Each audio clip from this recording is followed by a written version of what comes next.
بسم الله الرحمن الرحيم. اليوم راح نقراو درس مهم في الفيزياء اللي هو درس التحليل الكهربائي البسيط.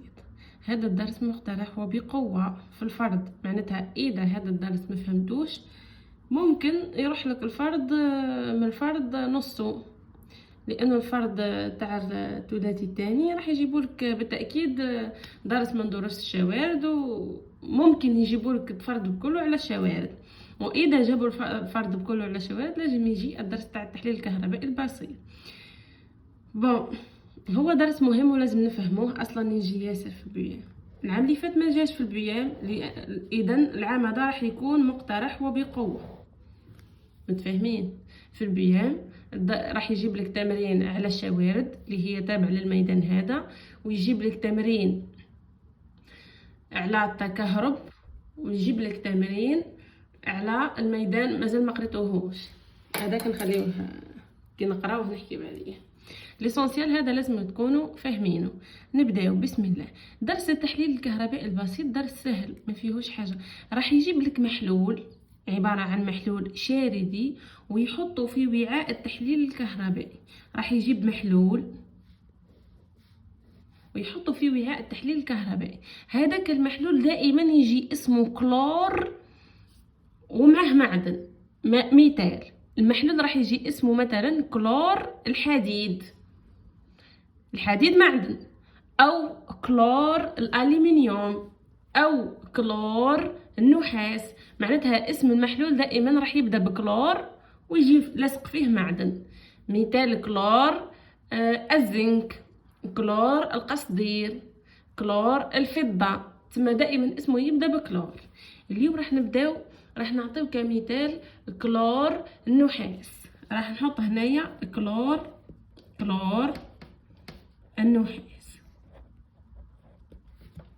المحلول قلنا هو محلول شاردي، معناتها فيه نوعين من الشوارد. فيه شاردة الكلور، بما انه اسمه كلور النحاس فيه شاردة الكلور وشاردة النحاس. اولا لازم تكونوا تعرفوا كيف تكتبوا الصيغه الشارديه لمحلول. معناتها اذا اعطاني محلول وقال لي اكتب صيغته الشارديه لازم تكون نعرف كيف نكتبها. كيف نكتب الصيغه الشارديه لازم تعرفوا كل عنصر ولا كل نوع كيميائي والشاردة تاعو. مثال الكلور الشاردة تاعو هي Cl-، والنحاس الشاردة تاعو هي Cu2+. هادم لازم تحفظوهم، هادم حفظ. شاردة النحاس هي Cu2+، وشاردة الكلور هي Cl-. هذه كل واحدة وحدها. إذا قلت لك أنا كلور النحاس معناتها مع بعضهم راح تحطهم في قوسين وتحط بيناتهم فاصلة. هكا يولي عندك محلول كلور النحاس. تبقى حاجة وحيدة، دركا أنا في نص هذا القوس لازم يكون عندي قد الشحنات الموجبة قد الشحنات السالبة. عندي زوج شحنات موجبة وهنا عندي شحنة واحدة سالبة. وش ندير؟ نضرب في 2 باه يكون عندي زوج شحنات سالبة وزوج شحنات موجبة. إذا قال لي اكتب الصيغة الشاردية لمحلول ما، لازم نكون حافظة الشوارد تاع العناصر اللي تكونوا ونحطهم في قوسين بيناتهم فاصلة. إذا كان اختلاف في الشحنات الموجبة والسالبة نضرب اللي نقصوا شحنات نضربه في العدد باه يصرى تكافؤ. مثال هنا شاردة النحاس Cu2+، شاردة الكلور Cl-. إذا هضرنا على المحلول تاع كلور النحاس كامل صيغته الشاردية نحكم شاردة الكلور وشاردة النحاس نحطهم في قوسين وبيناتهم فاصلة. بما أنه زوز موجب وهذه سالب واحد نضرب في زوز. متفاهمين؟ ومن بعد راح نقراوه على أساس تمرين وعلى أساس مجموعة من الأسئلة، لأنه دائما يجي بهذه الطريقة. قالك ماذا تلاحظ إذا حطيت محلول كلور النحاس أو كلور القصدير أو كلور الحديد أو كلور الألومنيوم أو دائما راح تظهر لي نفس النتائج. راح يظهر لي عند المصعد. للتلاميذ اللي ما تعرفش المصعد نشوف الموجب. المسرع اللي تابع للموجب هو مصعد، والمسرع اللي تابع للسالب هو مهبط. تسمى هذا مهبط وهذا مصعد. متفاهمين؟ دائما راح نلاحظ باللي عند المصعد فقاعات، ديما عند المصعد فقاعات، وعند المهبط شعيرات ترسب، شعيرات معدنيه. معناتها عند المهبط راح تترسب معدن، كاين معدن راح يترسب، شعيرات معدنية عند المهبط، وعند المصعد راح تنطلق فقاعات غازية.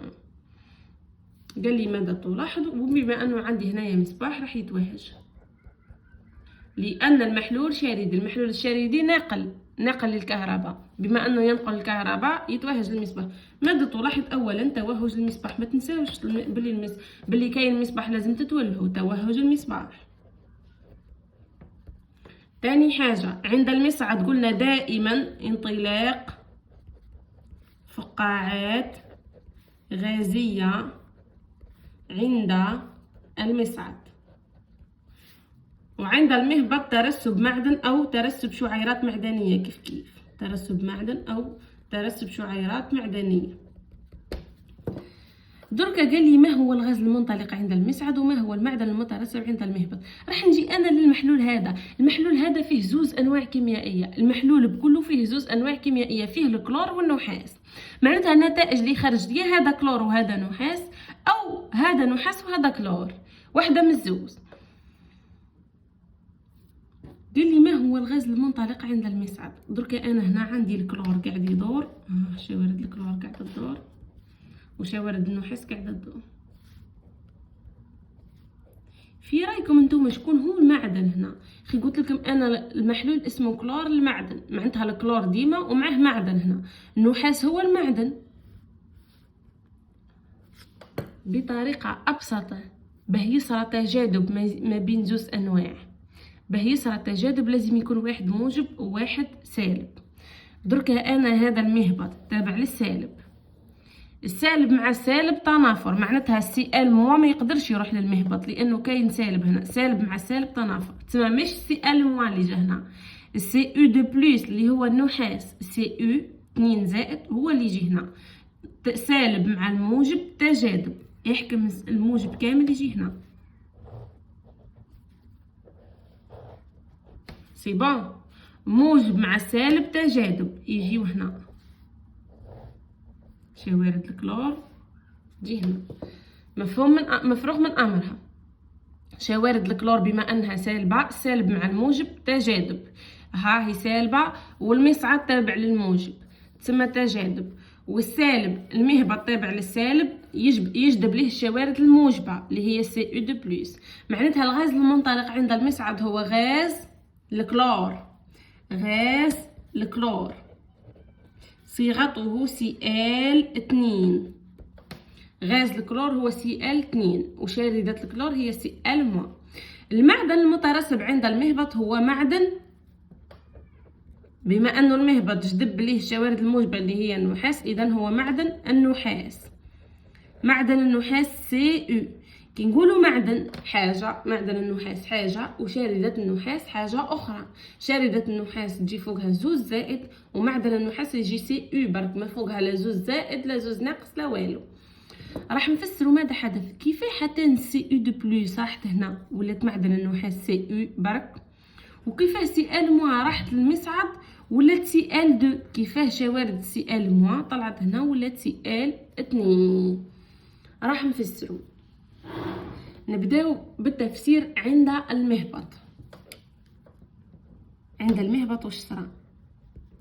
قلنا احنا بلي المهبط تابع للسالب، يجذب ليه الشوارد الموجبه، تتجه شوارد النحاس وتبريسيزيلو تاكد له بلي هي موجبه، الموجبه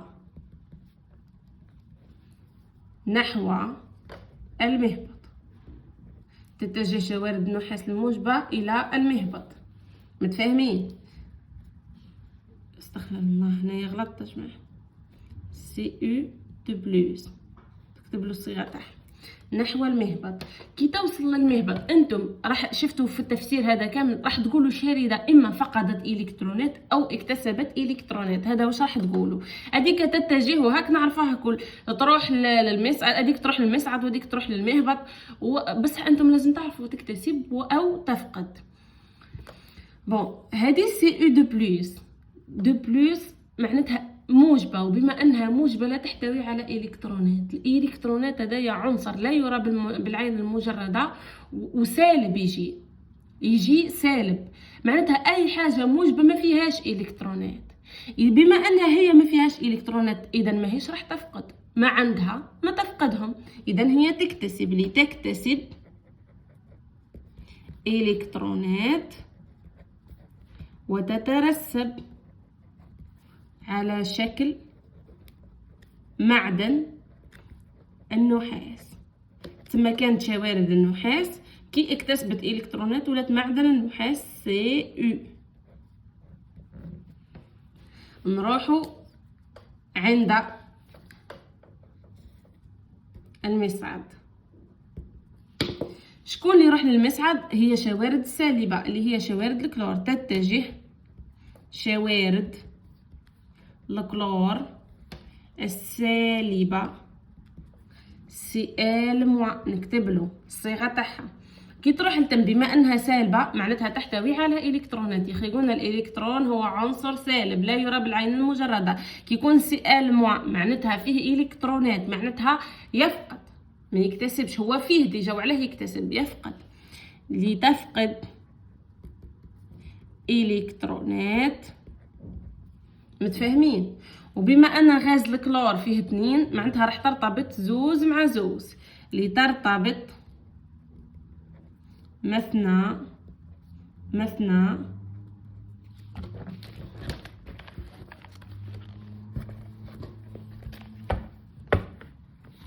وتنطلق على شكل غاز الكلور اللي هو Cl2. نكتب له اي حاجه نكتبها، شارده ولا غاز ولا اي حاجه نكتب قدامها الصيغه تاعها، متفاهمين؟ قلنا تفقد ولا تكتسب. اذا اي واحد يحس روحه ما فهمهاش يحفظها حفظا، الله غالب، وما بقاش الوقت للبيام للناس اللي حاطه باللي مازال الحال ما بقاش الوقت. قلنا احنا باللي اي حاجه موجبه معناتها ما فيهاش الكترونات، وعلاه؟ لان الالكترونات هذه سالبه، الشحنه تاعها سالبه. كي نقول لك حاجه موجبه معناتها ما فيهاش الكترونات، ما فيهاش حاجه سالبه معناتها ما فيهاش الكترونات. كي تجي انت راح تقول لي تفقد ولا تكتسب، انت راح تبريسيزي كي تروح للمصعد راح تكتسب ولا تفقد الكترونات. دركا انت اذا الشارده تاعك موجبه معناتها ما فيهاش الكترونات، معناتها كي توصل للمصرع بما انه ما فيهاش الكترونات في عاود تفقد تكتسب. والCl- كي يروح للمصعد Cl- سالب معناتها يحتوي على الكترونات. كي نقولوا يحتوي على الكترونات كي يوصل للمصرع مش راح يزيد يكتسب الكترونات اخرى او فيه ديجا، يبقى يفقد. نروحوا دركا للمعادلات النصفيه. المعادلات النصفيه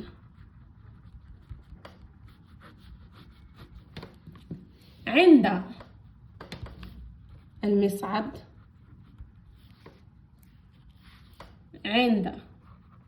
نبدأ بالمهبط، وعند المصعد، والمعادلة الإجمالية. ركزوا معايا يا تلاميذ، معادلة المصعد دائما نفس المعادلة. في أي تمرين يقول لي اكتب المعادلات النصفية، نكتب له عند المصعد 2Cl- يعطيني Cl2 زائد 2 إلكترونات للحفظ، تحفظها كما هي. المعادلة عند المصعد ديما نفسها. يقول لي اكتب المعادلات النصفية، نكتب تاع المهبط وتاع المصعد. تاع المصعد دائما نفسها، من نكتب عند المصعد نكتب نفس المعادلة.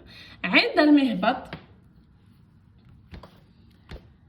راح نشوف المعدن اللي عندي هنا هو شكون؟ هو Cu، اهو Cu2+، هو اللي يروح للمهبط، متفاهمين؟ عندي Cu2+،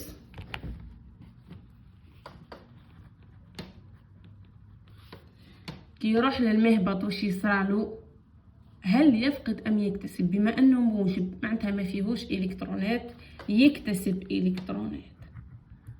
قداه الالكترون؟ بما انه فيه زوز زائد راح يكتسب زوز الكترونات. كون جا فيه 3 زائد 3 الكترونات. كون جا فيه زائد وحده يكتسب الكترون واحد، يعطيني في النتيجه يروح الموجب مع السالب. قلنا الالكترونات سالبه، هذا سالب، زوج سالبين وزوج موجبين يروحوا مع بعضهم يعطيني سي او. ما تفهمين؟ يعطيني معدن النحاس. هذا سوليد، هذا غاز، هذا اكو، هذا اكو. المعادلات الإجمالية، في المعادلة الإجمالية راح تدير سهم، راح تجمع هذا الطرف مع هذا الطرف، وتجمع هذا مع هذا. سي او دو بلس زائد زوز إلكترونات زائد 2 سي ال موان تعطيك سي او زائد سي ال دو زائد زوز إلكترونات. تسمى نجمع اليمين مع اليمين واليسار مع اليسار تاع المعادلات النصفيه. ومن بعد واش نعمل؟ عندي زوز الكترونات من هنا وزوز الكترونات من هنا يروحوا في زوز، يبقى لي سي او دو بلس زائد زوز سي ال موان يعطيني سي او زائد سي ال دو. هذا غاز، هذا سوليد صلب، وهذوما في زوز كو معناتها محلول. نتمنى تكونوا فهمتوا، واي واحد ما فهمش حاجه الكترونات راحت مع بعضها لانها موجوده هنا وهنا. اي انسان ما فهمش حاجه يكتب لي في الكومنتير، ولا درس مهم حاب يفهمه، ولا راح نحاولوا نبسطوا الدروس ونهضروهم بالدارجه باه ما نضخموهمش. بون راح نديروا ملخص مفيد. قلنا احنا باللي راح يجيب لي وعاء التحليل الكهربائي يحط فيه محلول، المحلول هذاك اسمه كلور المعدن.